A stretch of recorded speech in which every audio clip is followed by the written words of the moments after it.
1%의 미스터리. 현실을 살아가다 보면 사회 전체가 집단적인 광풍에 휩쓸릴 때가 있습니다. 당시에는 모두가 옳다고 믿지만 시간이 지나 돌아보면 왜 그땐 그렇게 믿었을까라는 질문이 남습니다.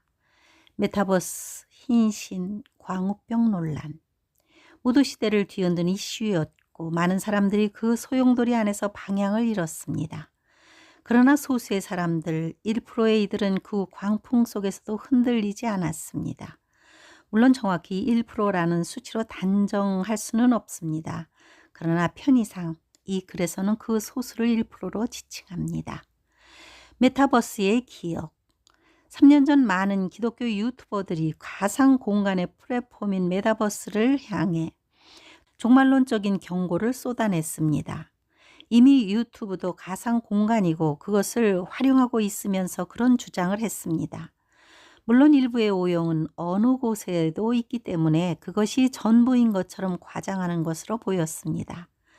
그러나 필자는 메타가 전혀 새로운 것이 아니며 오히려 복음을 전파하는 새로운 통로로 활용할 수 있다고 보았습니다. 그날 하루에 100명 넘는 이웃이 이탈했습니다. 그런데 지금은 어떤가요? 물론 그토록 메타의 위험성을 외치던 목소리들은 사라졌고 메타를 경계하는 자는 거의 없습니다. 반복되는 사회적 광풍. 이런 현상은 비단 메타에만 국한되지 않습니다. 광우병과 흰신 사건 역시 사회적 광풍의 대표적인 예입니다. 흰신을 접종하지 않으면 큰일 날 것처럼 조장되었지만 시간이 지나며 예방 효과가 미미하거나 없었다는 사실이 드러났습니다. 광우병 파동 당시 언론과 지식인들은 미국산 소고기를 먹으면 뇌에 구멍이 뚫린다는 극단적 주장을 했고 많은 시민들이 촛불을 들고 거리로 나왔습니다. 그러나 그것은 사실이 아닌 과장된 정보였음이 드러났습니다. 이처럼 99%의 사람들이 집단적 두려움 속에서 움직일 때 나중에 밝혀진 진실은 전혀 다른 경우가 많습니다. 왜 99%는 분별하지 못하는가? 이 미스터리를 신앙의 관점에서 바라보면 성경 속 시대들과 맞물리는 패턴을 발견할 수 있습니다. 노아의 시대. 사람들은 일상의 편안함에 몰두하다가 홍수를 맞이했습니다. 방주에 탄 사람은 단 8명이었습니다. 짐승의 표가 등장하는 마지막 때에도 정교한 속임수와 두려움이 사람들을 압도하며 많은 이들이 기만당할 것입니다. 신부단장의 시기를 사는 오늘, 주님의 재림을 준비하는 참된 신자들은 극히 소수일 것이라는 경고가 성경 곳곳에 나옵니다. 만일 주님 오시는 그날 오직 1%만이 참된 신부로 준비되었다면 99%는 왜 그것을 깨닫지 못했는가? 그 이유는 단순하지 않지만 몇 가지 원인을 추정해 볼 수 있습니다. 1%만이 분별하는 이유 4가지 관점. 1. 집단 심리와 군중 효과. 인간은 사회적 존재입니다. 대다수가 믿는 것을 보면 자동적으로 신뢰하는 경향이 있습니다. 다들 저렇게 말하니 사실이겠지라는 생각은 비판적 사고를 멈추게 하고 결국 기만에 쉽게 노출됩니다. 이 공포는 이성을 마비시킨다. 사회적 이슈들이 확산된 중심에는 공포가 있었습니다. 두려움은 빠른 행동을 유도하지만 깊이 있는 판단을 방해합니다. 미디어는 자주 이 전략을 사용합니다. 두려움을 부각시켜 사람들을 통제합니다. 3. 정보는 넘치지만 진실은 부족하다. 정보의 시대이지만 정작 진실을 분별할 수 있는 눈은 부족합니다. 더 자극적인 말, 더 많은 팔로워, 더 큰 목소리가 진실을 왜곡합니다. 사사기 시대처럼 인간은 실수를 반복합니다. 범죄는 심판, 회개는 구원이라는 순환 속에서 우리는 여전히 동일한 잘못이 되풀이합니다.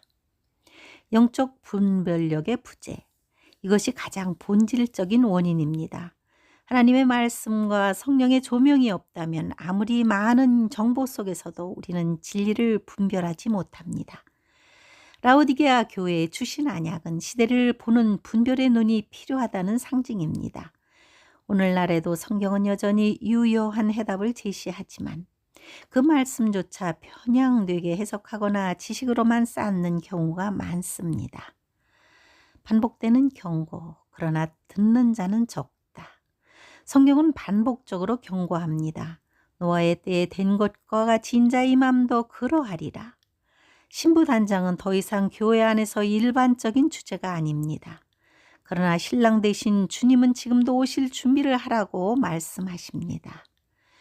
왜 대부분은 신부단장을 못하는가? 깨어있지 않음.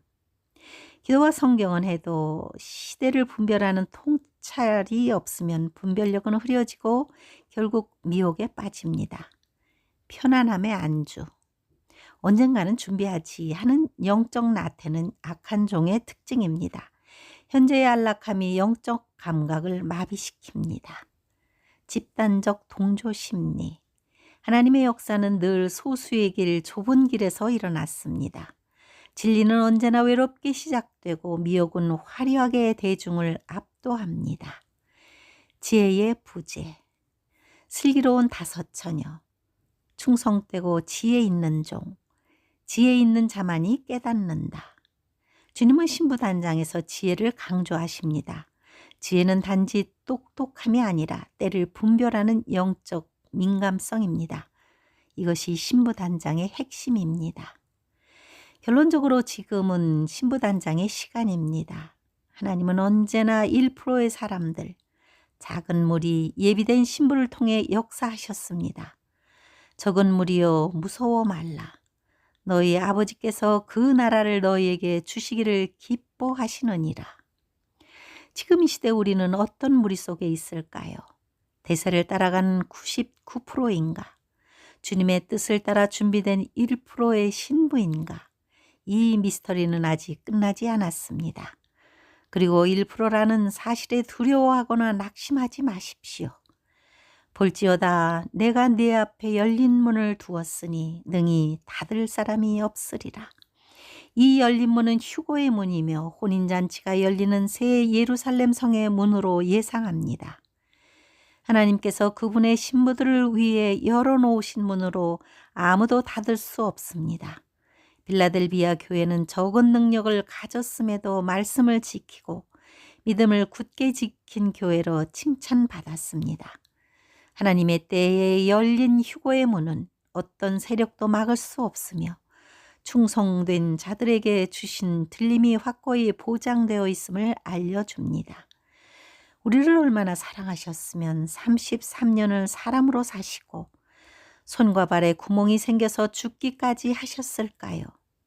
그분의 계획은 필연적으로 성취될 것입니다. 준비된 자들을 위해 예비하신 영광스러운 미래가 보장되어 있으며 우리가 인내하며 믿음을 굳게 지키며 소망 가운데 나아가라는 격려입니다.